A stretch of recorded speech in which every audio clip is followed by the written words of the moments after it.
Fala pessoal, tudo bem com vocês? Esse é mais um episódio do Empreendif Talks, o nosso podcast sobre empreendedorismo, gestão, inovação, carreiras, desenvolvimento social e desenvolvimento econômico. Hoje, pessoal, vai acontecer uma coisa muito legal aqui.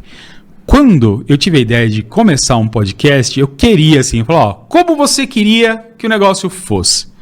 Vocês são jovenzinhos, vocês não conhecem, o pessoal muito novo não conhece, mas tinha uma jornalista mais antiga, que hoje vocês conhecem como a ex-sogra da Sabrina Sato, que era a Leda Nagli. Ela tinha um programa de entrevista que tinha uma mesa redonda, que ela sentava dentro de um buraco que tinha aqui no meio, e os convidados ficavam em volta.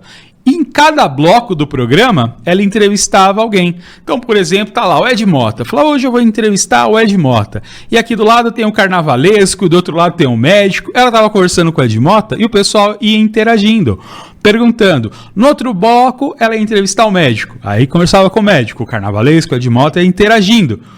E ficava um papo super legal. Só que a gente sabe, por questão de agenda, de tempo, disponibilidade das pessoas, um formato desse é muito complicado. Porém, hoje nós conseguimos.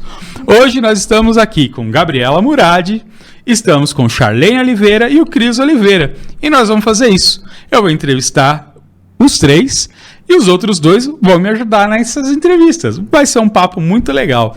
Esse vai ser o primeiro episódio e eu vou começar com ela, Charlene Oliveira. Tudo bem, Charlene? Tudo bem, boa noite. Boa noite. Obrigado por você ter aceitado o nosso convite. É um prazer receber você aqui. Bom, você é engenheira civil, certo? Sim. Você trabalha há quanto tempo na área, Charlene? Na área já tem uns 3 anos. 3 anos? Então você tá... Sou recém-formada. Você é recém-formada. Mas bacana. Eu trabalhei na construção civil, mas eu trabalhei no ano de 96. Sim. Mas eu trabalhava na área de processamento de dados, né? E naquela época a gente fazia pavimentação lá do Jardim Anália Franco. E nós tínhamos uma engenheira naquela época. E eu via como era difícil, porque tinha ela de mulher na engenharia, tinham mais 2 meninas na construtora que trabalhavam no administrativo, todo o resto eram homens. Isso mesmo. E a mentalidade de homens, ainda mais trabalhando na área de engenharia, era uma mentalidade bem fechada. Sim. Como é que tá esse cenário hoje? Mais de 20 anos depois, né? Que era 96 que eu trabalhei. Nossa. Como eu sou recém-formada, hoje eu vejo assim, não mudou muita coisa, né? Desculpa falar, não são todos os homens, mas infelizmente vivemos num mundo machista. Sim, Temos alguns fato. casos à parte de alguns homens que não são assim, mas infelizmente vivemos num mundo machista. E até mesmo o meu início da carreira na engenharia civil começa na faculdade, onde de 80% são homens e os 20% mulher. Hoje em dia, na faculdade, mudou um pouco esse cenário. Temos muitas mulheres na engenharia civil, mas quando eu comecei há 5 anos lá atrás, a maioria era tudo homem. E quando eu comecei a trabalhar na área, eu fui direto para obras. Então tinha aquele receio de homem. Pô, uma mulher aqui mandando em mim? Era bem isso. Era bem complicado. Então foi bem difícil no começo, eles não aceitavam. Já tive muitas brigas em obras, isso é normal. Acho que toda mulher já passou por isso. Mas com o tempo a gente acaba adquirindo, né, experiências e leva com jeitinho. A gente vai dançando conforme a música. Hoje em dia para mim é tranquilo. Referente à obra. Claro que eu não trabalho mais hoje em dia ligado diretamente à obra, né? Minha especialidade hoje é outra. Mas na época que eu trabalhava com obra, no começo foi bem difícil. E eu tenho certeza que todas as mulheres vai acabar se identificando. Quem trabalha com engenharia, trabalha em obra, é bem complicado. Quem trabalha com todas, né? Com qualquer coisa, na realidade, sim, né? Eu digo até para você que até em profissões que a maioria são mulheres, como professoras, os professores acabam tendo menos problemas no dia a dia por conta dessa situação. Sim. Mesmo. Isso é fato, isso é uma realidade, não tem o que tapar sol com a peneira, né? Isso. E hoje, qual que é a sua especialidade? Sou especialista em regularização imobiliária. Pô, que legal! É o pessoal que está pegando um terreno e tentando fazer loteamento, é isso? Também. Regularização, na verdade, ele acaba englobando tudo. Trabalho com regularizações industriais, regularizações de imóveis, regularização de terreno, obras embargadas. uma regularização industrial, por exemplo? Neste caso, já trabalho junto com o meio ambiente, que é junto com a Gabriela Murad, né?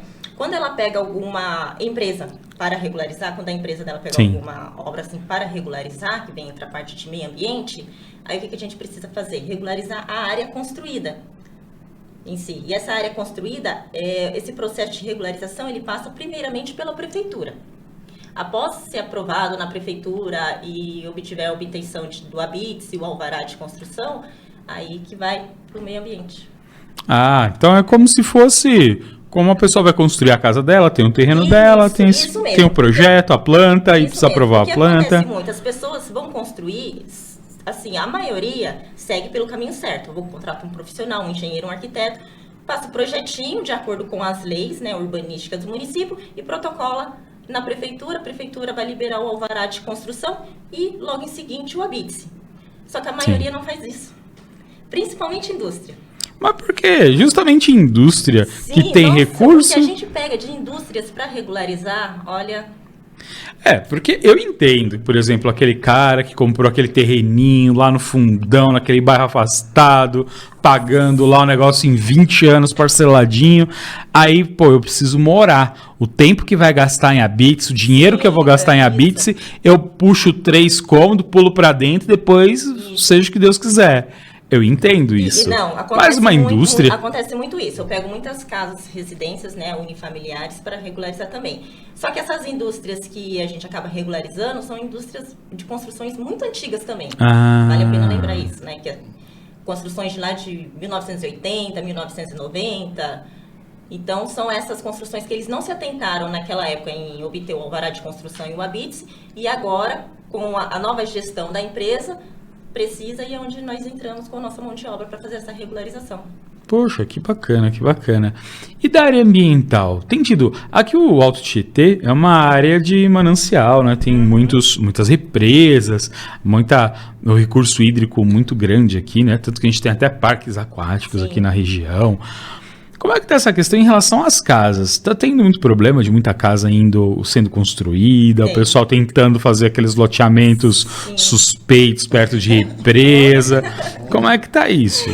Sim, é o que mais a gente vê, né, Gabriela? A gente pega uns casos aí que, olha, que a gente tem que sentar, alinhar, pegar todo o processo, analisar, fazer estudo de viabilidade e correr atrás para tentar regularizar. Vou aproveitar, já que você está falando disso, vou fazer uma consultoria minha aqui. Meu pai, lógico, aproveita que você está aqui, eu vou aproveitar. Meu pai tem uns tiozinhos. Supondo que ele queira dividir esse sítio em várias partes para poder vender em lotes menores, né? Os famosos loteamentos. Como é que é o processo? Como é que funciona isso? Tá, aí funciona assim. Primeiramente, eu preciso, né, do endereço do local, espelho de IPTU, algum documento, matrícula atualizada do imóvel. Porque que acontece? Antes da gente dar entrada em qualquer processo, ou até mesmo fechar com o cliente, a gente faz um estudo de viabilidade em cima da situação, para saber o que pode e o que não pode. Porque cada área, que nem Mogi das Cruzes, tem um zoneamento que é diferente do zoneamento de Itaquá. Então, a gente tem que obedecer as taxas urbanísticas, as leis municipais. Então, é feito todo esse estudo de viabilidade em cima daquela situação. Aí eu vou chegar para você e falar, lá a gente consegue fazer o desdobramento, o terreno, um exemplo, tem que ser no mínimo 10 por 20. Eu vou te passar todas as coordenadas que você pode fazer, o que você não pode. Legal, legal. Mogi teve não sei se ainda está em expansão, mas teve uma época muito grande de expansão em condomínios, principalmente lá da Serra de Itapetí, na rodovia que eu vejo que tem anúncio e tudo mais. Como funciona? Porque lá, além de ter essa questão das águas, da represa, tem a questão ambiental, da serra, da área de preservação, dessas matas. É fácil o cara conseguir fazer esses loteamentos para fazer esses condomínios? Então, assim, de todos os municípios em que nós trabalhamos, né, como Mogi, Suzano, Itaquá, Mogi é uma cidade ainda que o pessoal obedece mais às leis certinho. É difícil a gente pegar um caso, né, de irregularidade na cidade de Mogi das Cruzes. Então, quando eles fazem esses loteamentos, esses condomínios, já estão obedecendo todas as leis municipais.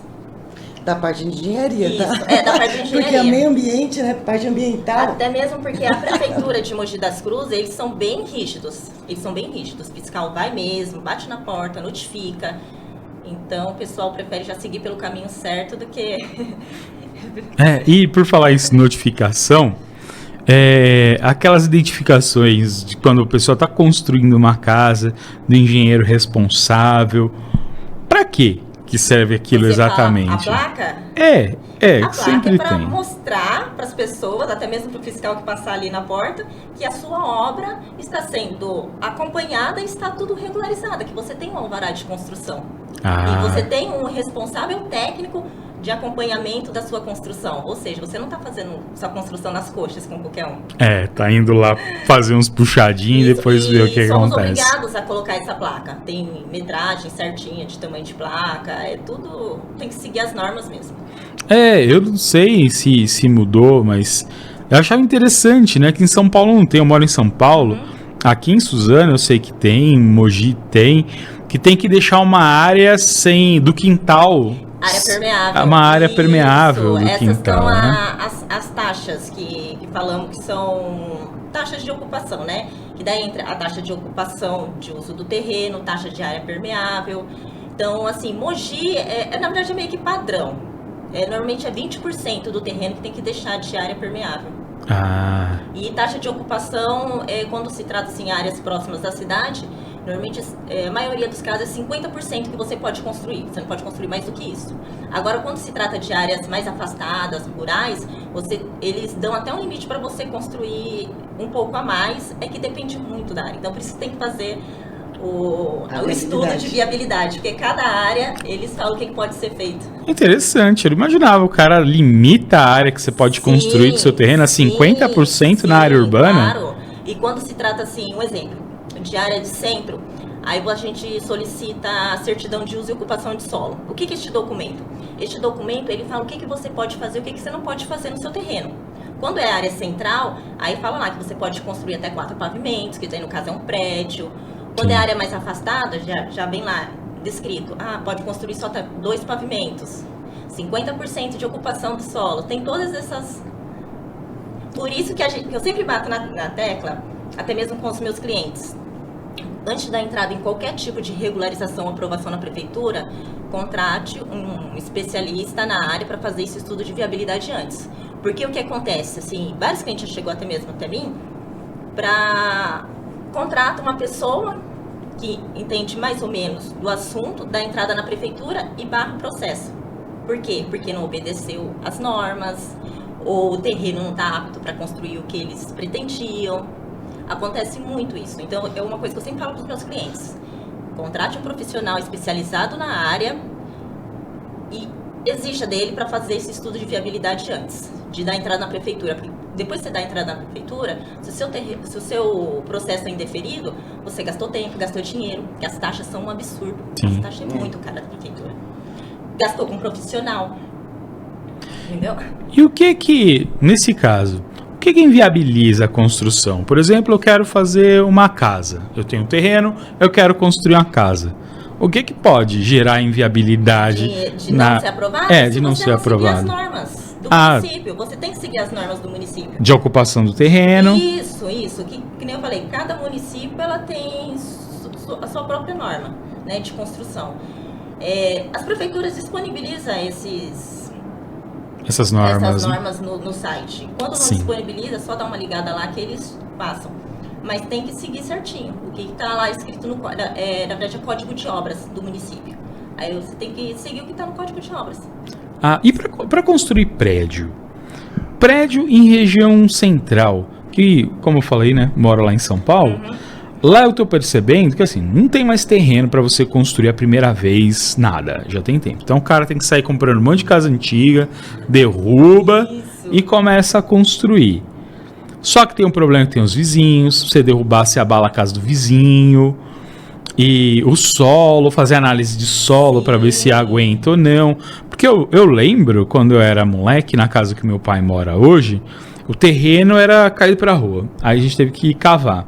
Na época, nem era de contratar escavadeira, a gente foi tudo a picareta. E era extremamente arenoso, porque é a parte mais baixa do bairro, sabe? Todas forma-se um vale e era a rua ali, então era muito arenoso. Sim. E até eu era criança, eu conseguia, porque era arenoso, você batia e escorregava. Como é que é feito isso? Qual o procedimento? Porque eu tenho essa preocupação, né? Dos vizinhos ficar mexendo e aí acontecer a casa de um, atrapalhar o do normalmente, outro. Assim, quando começa uma construção grande, né, de um porte grande, que é a construção de prédio, a primeira coisa que a prefeitura, que os órgãos municipais vai exigir da construtora é que ela faça um estudo de impacto de vizinhança, né? Aí vai contratar profissionais que vai fazer esse estudo da vizinhança e tudo mais. E nesse estudo é levado em consideração vários itens, desde sons, ruídos, impactos no solo, se vai A vibração abalar do... a vibração, se vai abalar as estruturas vizinhas. Então eles acabam contratando uma pessoa especializada neste caso. Se tem construções antigas, que nem você comentou aqui, antes da entrada no alvará de construção do prédio, precisa da entrada no alvará de demolição dessa área. Aí depois que foi lá, demoliu, fez a limpeza, tudo bonitinho, aí entra todos os projetos preliminares, tem que fazer também o estudo do solo, isso aqui é a sondagem, fazer o estudo do solo. Aí depois que sai toda a aprovação da prefeitura, aí eles podem começar a construir. Mas tem é um processo, assim, bem... como que fala? É bem receita de bolo. Tem que seguir passo a passo mesmo. Eu lembro de um caso que aconteceu lá para a região ali entre a Penha e o Cangaíba, aqui na Zona Leste, que eles foram derrubar lá uma casa antiga, e aconteceu isso, que daí eles tiraram todos os entulhos, todo o solo, e acabou que cedeu a casa dos fundos, caiu em cima do terreno. Aí quem é o responsável é a construtora. A construtora é responsável. A que fez a demolição. E isso, a construtora é responsável, tanto pela demolição quanto pela construção. Ela é responsável pelas casas vizinhas, sim. Nossa, isso que eu fico com medo de algum dia algum vizinho meu resolver mexer em construção ali por conta disso, que pode abalar, né? Porque o solo não fica estático, né? Ele movimenta, ele cede. E aquelas toneladas ali, um movimento. Mas já vi casos de demolição sem autorização. Aí é pior ainda, que não tem os parâmetros que segue, e aí acontece bem pior. Sim. Há muitos anos atrás eu vi uma história, nem sei se é verdade, como lá o centro de Mogi tem muita casa tombada, patrimônio histórico, de gente pagando para o cara ir num caminhão velho ir lá e dar uma ré lá em cima, só para derrubar a parede, derrubar a fachada, porque fala, não dá mais para recuperar, eu quero derrubar a casa toda, agora não tem mais valor histórico, porque estourou. Nossa. E poder derrubar a casa, né? Porque aí você tem uma casa antiga, com a fachada antiga, tem que preservar. Sim. E o dono do terreno, às vezes, quer usar o terreno para alguma outra coisa. Quando acontece isso? Quando é uma casa que tem essas questões históricas envolvidas, patrimônio histórico da cidade, o que o dono pode fazer? Ele é obrigado a preservar? Sim, é obrigado, porque é considerado como patrimônio histórico, que nem Mogi. Ali no centro... próximo à matriz, tudo para considerado como patrimônio histórico. Então, até mesmo, qualquer reforma que você for fazer, até mesmo interna, você tem que passar pela aprovação como é que fala? Do órgão responsável pelo patrimônio histórico para depois passar pela aprovação da prefeitura. E isso é qualquer coisa, você não pode mexer em fachada, mexer em nada, só se for pintura. Mas ali no centro é bem delicado em questão de obras. E demora este processo para sair. Não são coisas rápidas. Mas e se o dono resolver falar assim, mas eu não quero, essa casa velha está me dando prejuízo, eu não tenho dinheiro para fazer a manutenção dessa casa. Aí ele deixa sem fazer a manutenção. É um risco que ele corre. Porque ali no centro de Mogi tem muitas lojas. Então, sempre uma loja abre, outra loja fecha. E como um é diferenciado do ramo do outro, acaba assim, tendo muitas reformas. Eu mesma já participei de algumas reformas ali no centro. E todas elas têm esse primeiro processo. Passa primeiramente pela aprovação do patrimônio histórico, para depois prefeitura, mas você não pode tirar nada. Mas tem multa também, né? Tem multa. Tem Sim, multa. se você faz se você pega esse prédio que pertence ali ao patrimônio histórico e começa a fazer obra, ou construir, ou derrubar a parede, seja lá o que for. Ou deixar deteriorar também. Isso, ou deixar deteriorar, é multado. Então você tem que cuidar. E se vier com o caminhãozinho... Essa do caminhãozinho é nova pra mim. Não, eles vão você fazer o restauro. Como fizeram em Luiz Carlos. Legal. Com multa diária. E Luiz Carlos, lá é tão bonito. Lá eu acho tão bonito. Eu fui lá uma vez lá, que lá tem um museu ferroviário, eu não conhecia. Sim. Poxa, é tão bacana, né? E eu acho que é até mais bonito do que o próprio centro, né? O centro descaracteriza, é tudo muito cinza, lá é colorido, vivo, acho tão bonito. É um baita potencial turístico, né? Bom, e então para a construção de prédio é isso. E que outras coisas podem impedir a construção de prédio? Quando você faz a medição, conforme eu falei lá, o terreno onde meu pai construiu a casa, ele era arenoso. Mas tem essas medições para ver se o terreno é arenoso, se tem pedra, água ali embaixo? É através do teste de sondagem.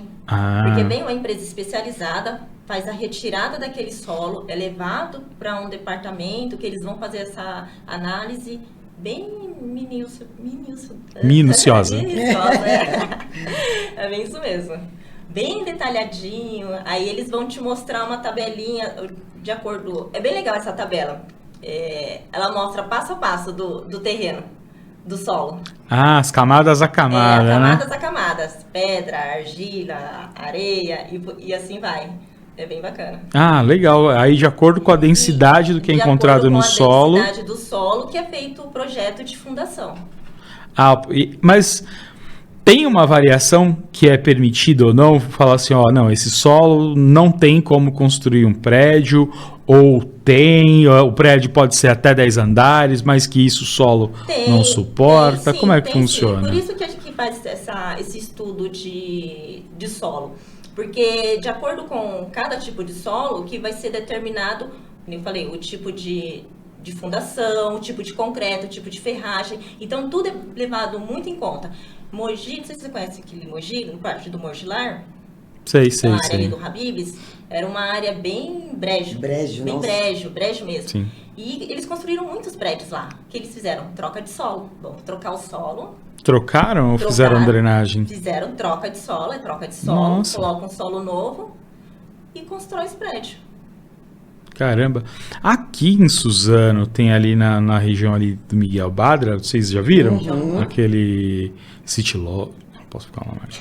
Ali, né ali no Miguel Badra, que eles estão fazendo uma aterragem ali. Mas ali eu fico pensando, aí já até mais a área da Gabi, porque aquela área ali é a área de expansão do rio. Quando tem cheia, o rio entra. Se eles estão levantando aquilo ali, a água vai para onde? A gente tem que ver se é regular ou irregular. Essa área em específico. Então, eu acho que é regular, porque tem até placa da prefeitura, tudo lá. Mas daí... Só que isso que eu fico pensando. O estudo, né? A complexidade do estudo para dar essa vazão. Utilidade pública... Aí você pode intervir em certas áreas que são de preservação, que você não poderia construir um comércio, uma habitacional também não, mas utilidade pública. Então, muitas vezes eu vejo o zoneamento evoluir com a primeira construção de uma utilidade pública, e aí o bairro vai expandindo e vai demandando e descaracterizando. Entendi. Cresce muito. Entendi. Essas coisas de zoneamento, com os anos vão mudando também, né? Não existe uma época que é preservação, aí deixa de ser, aí é zona de expansão, daqui a pouco já está uma empresa surge, uma coisa, de repente vai mudando também. Então também isso é de acordo com a situação porque infelizmente o crescimento, né, vai chegando nos lugares e tudo mais, então vai demandando a prefeitura também. A prefeitura tem essas prerrogativas com o tempo e mudando. O sítio do seu pai é perfeito. Sim. O sítio é rural, certo? Então vamos lá. Então as áreas mais afastadas, então você tem mais preservação. Sim. Isso a gente fala em 2023. Quando for 2033, a gente vai ver que é um bairro, né? Urbano. Mas por quê? Vamos lá. A pessoa vai lá e compra uma área X. Só que é rural. O módulo mínimo rural são 20 mil metros. Ponto. Só que ele vai lá e compra... Quantos metros quadrados tem lá, mais ou menos? Nem sei. Sei lá, vamos pôr que tenha 40. Aí ele fala, nossa, é área pra caramba, 40 mil metros. O que eu vou fazer? Eu vou lotear e vou vender 1.000. Só que o lote mínimo rural são 20 mil. Então, torna o quê? Um parcelamento de solo irregular, que cai na minha 766. É crime. Acontece muito. Lá onde você mencionou, da Serra de Itapetí, Botojuru, aqui em Suzano tem um monte. E a pessoa compra e fala, nossa, vou lotear, vou vender, sei lá, terrenos por 100 mil. Aí você loteia lá 400 lotes, nossa, né? A 100 mil reais não, né? Uma grana. Só que daí vamos lá, imagina 400 lotes ali, parcelados. Cadê o saneamento básico? Arruamento, saneamento, energia. Esgoto, tudo. Então, por isso que na área rural, como não tem o suporte básico, tem que ter o licenciamento. Isso é até uma coisa que eu ia perguntar para a engenheira, Charlene. A gente vê muita invasão, né? Muita gente, casas em bairros que surgiram do nada, de repente já viraram bairro, e de repente esse bairro já chegou água, chegou luz, quer dizer, urbanizou, né? Mas consegue se regularizar essas construções?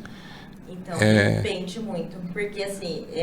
Agora é quase uma consulta, viu? Porque eu tenho... Eu vou cobrar. Eu vou cobrar, depois te mando lá. Hoje é o dia de aproveitar. Vamos tirar tudo quanto é dúvida.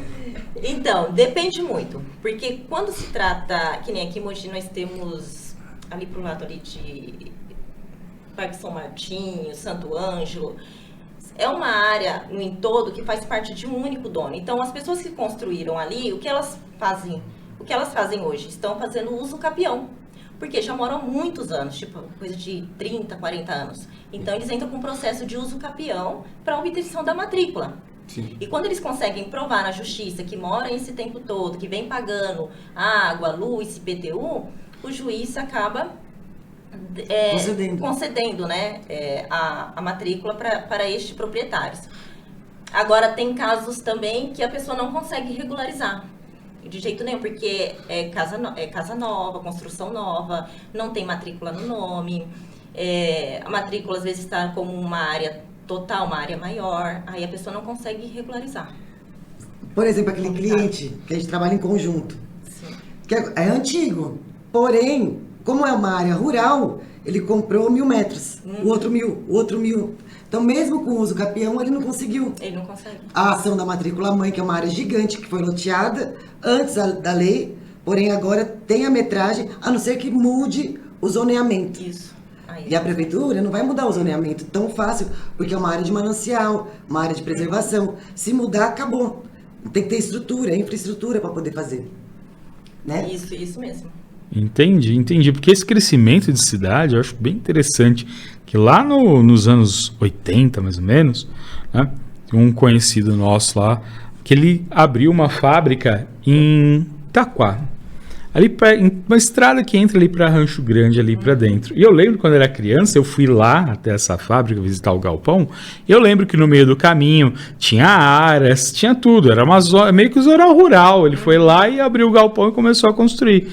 Hoje, na região, tá completamente urbanizado e para lá de onde que era, tudo urbanizado.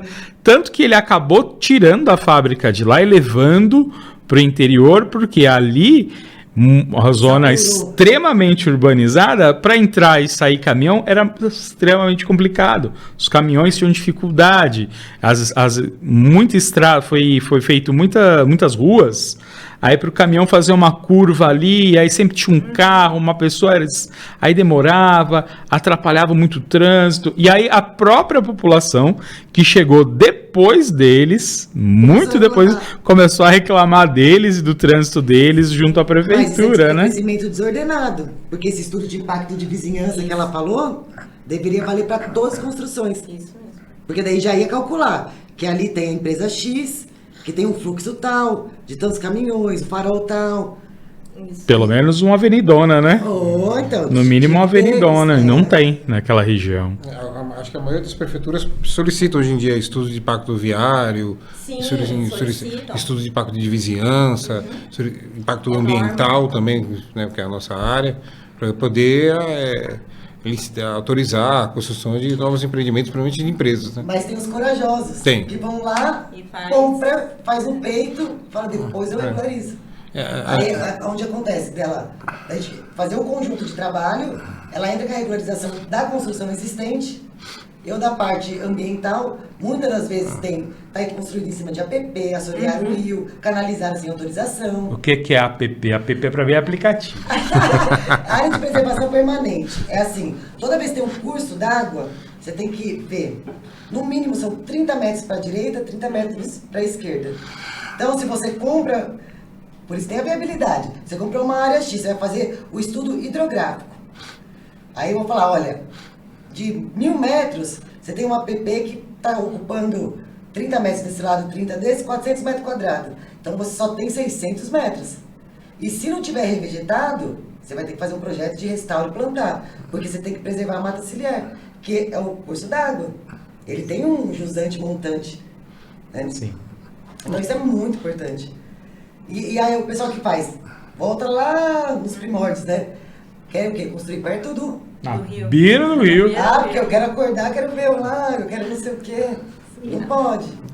Eu lembro que até no BNI mesmo, a gente conversou, o tema da minha palestra lá foi esse, que era o que pode ser um sonho pode se tornar um pesadelo. Um pesadelo. Porque a pessoa vai lá, compra um terreno com um riacho, faz aquele sonho de construir tudo, eu vou fazer isso, começa a fazer, de casa assim. e aí pode receber uma visita de um fiscal, de uma polícia ambiental, alguma coisa assim, e o sonho dele virou um pesadelo, porque pode ser multado, pode ter uma obra embargada, porque tem um caminho a ser seguido. O caminho é esse, é procurar um engenheiro Isso, fazer um que estudo de faça tudo, viabilidade. depois procurar uma consultoria ambiental para poder orientá-lo de como fazer os procedimentos de retirada de árvore, o que ele tem que manter, tudo. Melhor fazer porque isso isso antes de acontece comprar o terreno. na nossa acontece região do Alto muito. Tietê, que é maravilhosa e provida de uma natureza muito grande, tem que ser preservado da vegetação, o meio ambiente. Só que as pessoas ainda não têm essa consciência. Apesar de tudo, eu percebo que até hoje, com tudo que é dito, falado, conversado, as pessoas ainda têm aquele... E muita gente vai lá e mete o peito. A pessoa vai lá, as pessoas ficam constrói, revoltadas. vai lá, depois que corta, aí que vai atrás, depois que leva uma multa ambiental da polícia, ou de um fiscal da CETESB, ou da prefeitura, aí que ele vai atrás. Nós, como consultoria, a gente acaba 80% do que a gente trabalha, os clientes são clientes que vão para regularizar, porque fizeram um dano ambiental, ou um dano ambiental, ou cometeram um dano consciente ou não, né? A maioria às vezes não tem ciência, né? Então parece que é aquela coisa que você falou no começo, até como é que o cara hoje em dia, ele pode chegar e comprar e já ir derrubando, fazendo, tem muita gente que ainda passa por isso. E às vezes por maus profissionais que também estão acompanhando. Então um bom engenheiro, ele vai instruir ele, não faz dessa forma, que você pode ter problema lá para frente. Essas placas que você falou que você viu, tem muito lugar que a gente hoje em dia presta serviço como consultoria, que tá a placa lá de um engenheiro lá. Porque ele foi lá, ele fez o projeto, não quis nem saber. Tá aqui, ganhei para fazer o projeto. Né? Não tem aprovação, não tem nada. Quer dizer, a preocupação é fazer o serviço. Você quer um projeto de uma fábrica, está aqui o projeto. Mas não tem a preocupação da viabilidade da coisa. É bem complicado isso. Entendi. Então, aproveitando, Charlene, supondo que eu tenha a grana do Neymar e queira fazer um Cadê o lago. contrato, Gabriela? Eu quero fazer um lago igual o do Neymar e não tomar multa, igual o pai do Neymar e o Neymar tomaram, né? Como é que é? Como é que faz isso, então? Para mexer, para criar um lago, nesse caso, pelo que vocês estão explicando, para fazer isso, eles tiveram que mexer algum curso de algum rio ou cavar até achar um veio d'água ali embaixo. Sim, acho que a Gabriela vai poder te responder melhor. Então fica Acho pro que já próximo é a parte- bloco. Pera aí. Já é a parte de ambiental. Então já fica próximo bloco. Já aproveitando uma outra coisa, que há um tempo atrás eu conversei com um aluno nosso aqui, que ele está fazendo mestrado no ITA, né? Ele estudou aqui com a gente, depois está fazendo mestrado no ITA, e o negócio dele é de turbina para geração de energia em leito de rio. E para essas construções, para esse tipo de construção, para fazer uma barragem, se o cara quiser botar no riacho dele, eu quero meter uma turbina. Porque as turbinas que o Leonardo estuda não é aquela turbina de Itaipu, é uma turbina pequena para sítio mesmo. Então, tem também passar pelo processo de aprovação, tanto da parte de prefeitura como parte de ambiental. A pessoa não pode simplesmente, eu quero fazer um rio no meu quintal, lá colocar uma turbina. Gente, não é bem assim. Vamos com calma, segurar a emoção. Contrate um profissional. Contrate um profissional qualificado na área que ele vai saber te instruir passo a passo aí os caminhos das pedras para você fazer tudo certinho, bonitinho, conforme manda a lei. Por falar em caminho das pedras, então sugestão, se alguém comprar o sítio e quiser construir, veja um lugar longe do rio e longe daquela mata mais fechada, onde já esteja mais aberto, né? A documentação, principalmente, porque a gente pega muito casos assim de área rural, as pessoas têm aquele costume, né? Vai picando os lotes e vai vendendo. Contrato de gaveta. Contrato de gaveta. Esse é doloroso. Mas entra naquela questão de parcelamento irregular do solo. Já tive vários casos, assim, lá pro lado de Guararema, que lá tem muito, né? O pessoal vai comprando os picadinhos. Teve até uma cliente que contratou a gente o ano passado, lembra? Daquela cliente, não posso falar o nome. Sem problemas, não queremos problemas. Sinceramente, eu me comovi com o caso dela. Foi um caso, assim, que eu fiquei semanas sentindo a dor dela, porque ela comprou o terreno, ela investiu, era uma senhorinha. Todo o dinheirinho que ela tinha de poupança, ela foi investir naquele terreno. Ela estava muito, muito contente, porque ia construir, era o sonho da vida dela, construir a casinha dela lá no meio do mato e viver, passar o resto da vida dela tranquilo. Aí o que a gente fez, né? Pega os documentos, vamos puxar a documentação, fazer o estudo de viabilidade. Neste processo de estudo de viabilidade, denunciaram ela na prefeitura, porque ela começou a construir um muro. Só que ela também não nos avisou que tinha começado alguma coisa. Bateu na prefeitura, a prefeitura notificou. Agora ela não pode construir nada, porque... Só que era denominado condomínio. Isso. Então quem compra pensa, eu tô comprando em condomínio, estou seguro. Não tá. E não tá. Porque teve parcelamento irregular do solo, então o que ela fez, a prefeitura estava obrigando condomínio ela fechado. a demolir. E ela não pode construir nada. E o material dela, depois que eu descobri, o material de... O pessoal foi pegando. Ela deixou tudo lá no terreno. Todo o material de construção que ela comprou, bloco, cimento, estava tudo no terreno. Tudo perdido, porque a prefeitura não autorizou ela a construir e ela ainda teve que demolir o muro que ela fez. Nossa. E esse caso eu fiquei muito, muito chateada. Porque a gente acaba pegando a dor, né? A gente tem empatia, né? Sim, pela pessoa, a gente fica chateado. Inclusive, isso que você falou, vocês comentaram do condomínio de chácaras, né? É um negócio que, conceitualmente, quando eu vi a primeira vez, eu falei, nossa, que fantástico. Porque um dos grandes problemas eu tenho muita vontade de morar numa chácara, mas o grande problema que eu vejo é a questão de segurança. Aí você pensa, tô dentro do condomínio, eu vou estar bem mais seguro. Só que aí você não está seguro contra os ladrões, mas está seguro, tem um problema de segurança jurídica da coisa, né? Então, a gente encontra esses problemas. E uma outra coisa bem característica aqui de Mogi, que eu acho interessante, desses loteamentos de condomínio que tem, é verdade que a própria construtora encarregada de fazer pavimentação, fazer asfalto. Isso mesmo. Poxa, isso é um modelo legal de expansão da cidade, né? Porque já vai todo planejadinho, né? Sim, e um exemplo, você é empreendedor, quando você, eu quero fazer um condomínio, Quando você entra com um projeto de aprovação para o condomínio, automaticamente nesse projeto já tem que ter arruamento, ligação de água, energia, tem que ter tudo detalhadinho, senão a prefeitura não aprova.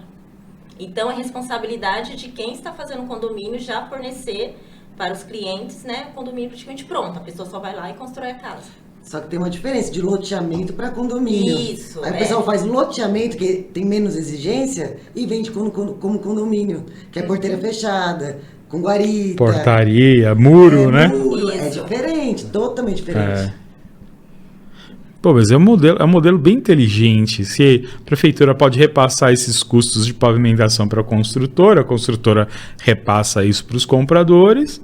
Sim. Sim. E legal, eu acho um modelo bem interessante e planejado, não é o que a gente vê, né, de muita expansão sem planejamento.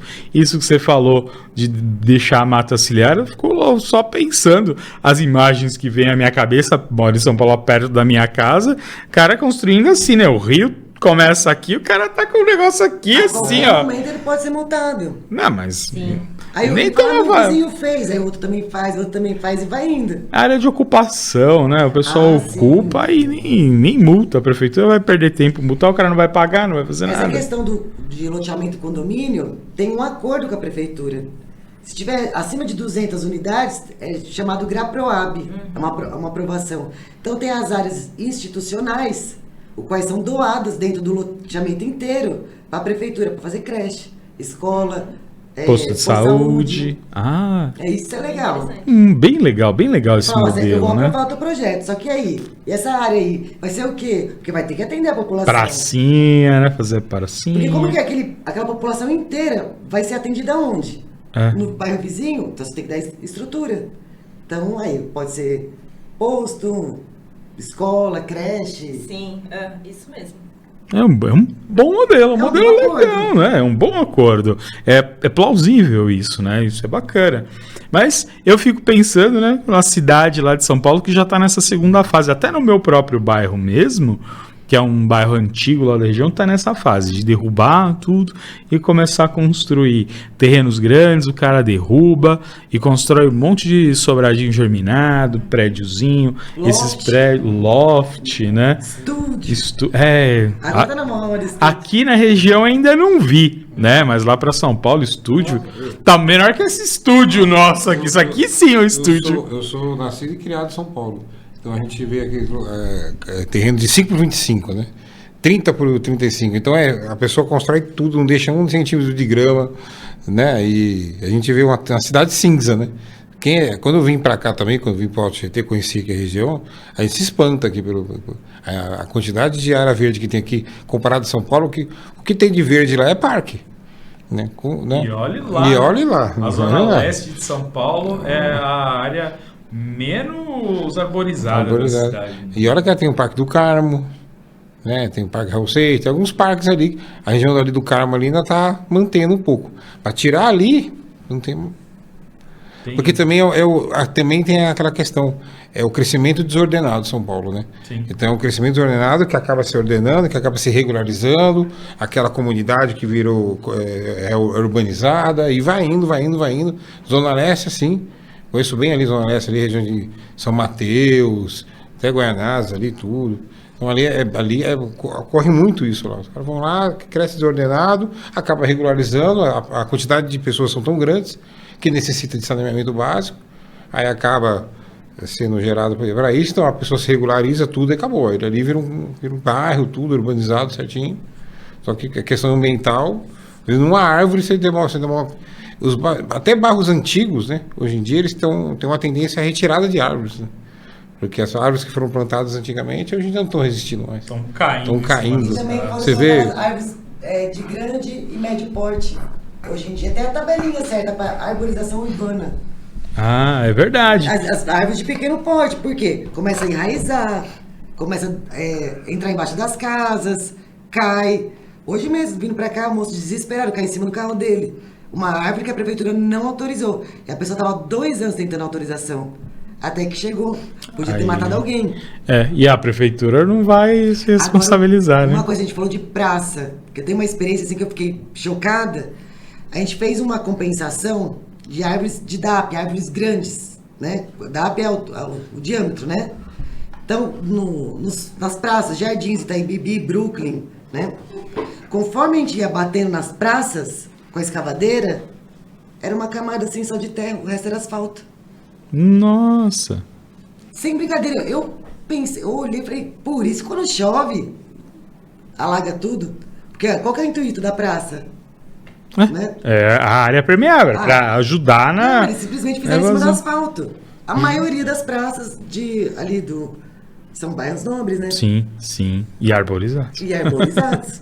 Uma coisa que eu tenho muita pena aqui em Suzano é que tem muita rua ainda, né? com paralelepípedo, né? Ainda tem muita rua assim, Sim, sim. que tem uma importância isso. E lógico que a população quer asfalto, né? A população quer asfalto.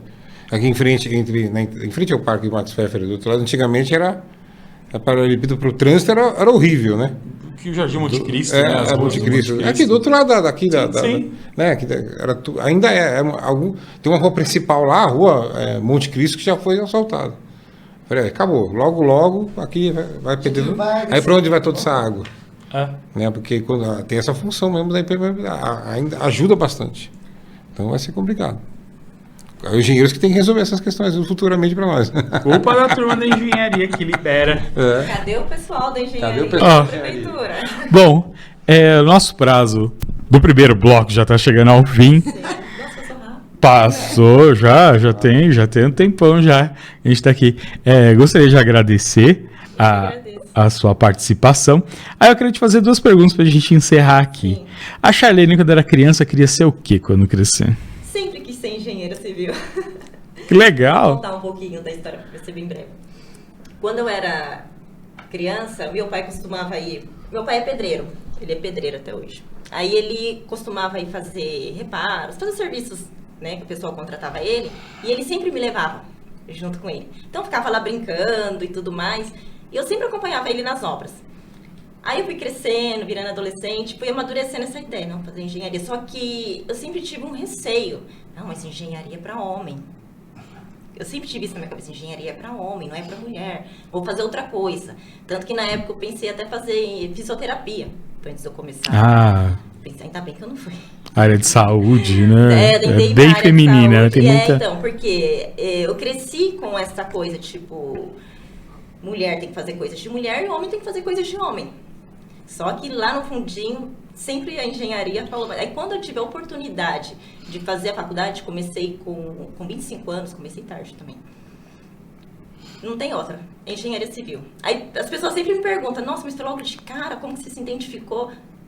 Foi logo de cara, desde o início, desde a primeira aula, me identifiquei. Eu amo a engenharia civil é a minha vida. Eu amo o que eu faço, eu não me vejo fazendo outra coisa, não me vejo mesmo. Eu amo muito o meu trabalho, eu amo muito o que eu faço. Quando eu era pequeno, meu pai também me levava pra obra, né? Só que ele me colocava pra ser ajudante pedreiro dele. Aí ele falava, se você não estudar, você só vai conseguir arrumar emprego de ajudante pedreiro. Aí eu virei professor na Federal. Falei, eu estudei, ficar bem longo. É muito pesado. Eu gostava de ajudar meu pai na obra, eu gostava. Tanto que uma boa parte da minha faculdade logo no início, eu paguei com mão de obra, fazendo pinturas em residência. Não, meu pai me colocava pra cavar barranco, peneirar areia, carregar bloco, carregar pedra. Eu tinha 7, 8 anos e ainda brigava comigo, que eu não produzia muito. Direito, não, meu pai não brigava comigo, não. Aí eu peguei trauma de obra. Eu quero saber de obra, nem atravesso a rua. Vai que o cara me chama pra coar a terra lá com a areia. Eu não. E quando eu comecei a fazer a faculdade, sempre foi muito difícil, né? Porque a mensalidade... Eu não vim de uma família... de berço, família rica. Minha família sempre foi bem humilde. Então, eu tive muita faculdade no início para pagar a faculdade. Sim. Tive muita essa dificuldade. E meu pai, ele pegava as obras e a parte de acabamento, ele sempre me indicava para os clientes dele. Minha filha faz pintura, e não sei o quê. Que legal. Eu e mais uma irmã, ou eu e meu irmão. E a gente tem lojas aqui no centro que eu pintei. A parte interna. Externa já deixa o pessoal. Mas a parte interna, casas na Vila Oliveira... Olha, não é querendo me gabar não, mas eu dou de 10-0 em qualquer pintor aí, viu? Não, faça uma lambança, vou pintar, jogo tinta pra todo lado. Horrível, eu sou ruim dessas coisas, não. Eu faço a pintura, mas no final eu também saio... Tudo pintado, você é doido. E hoje, o que a Charlene quer ser hoje quando crescer? É que pergunta difícil. Quais são os seus projetos para o futuro? O que você pretende? Temos muitos projetos junto com a Gabriela, com o Cris. Então, hoje, assim, através do nosso trabalho, né, queremos expandir, claro, mas queremos também, como é que eu posso falar? Querer que outras pessoas, capazes, né? Principalmente mulheres. As mulheres sempre têm um pouco mais de receio do que os homens de avançar à frente. ou colocar na cabeça, isso não é para mim, engenharia não é para mim, fazer logística não é para mim. Eu sou pós-graduada em logística. Ah, que legal. Sim, e tem muito esse preconceito. Então, através do nosso trabalho, né, incentivar outras pessoas, principalmente as mulheres. Né? Uma coisa bem bacana. Pô, legal, legal. E deixa aí suas redes sociais, quem quiser entrar em contato com a Charlene, quem quiser umas dicas aí de como se tornar uma engenheira aí, meninas, Pode ó. me chamar lá no Instagram, pessoas que têm dúvidas e tudo mais, @Charlene Oliveira. Qualquer dúvida pode me chamar no direct. E é isso. Muito obrigado, Charlene. Obrigado, Gabi. Obrigado, Cris. Obrigado você que está assistindo. Curta, compartilhe esse vídeo. Siga a gente em todas as redes sociais. Um abraço. Até mais.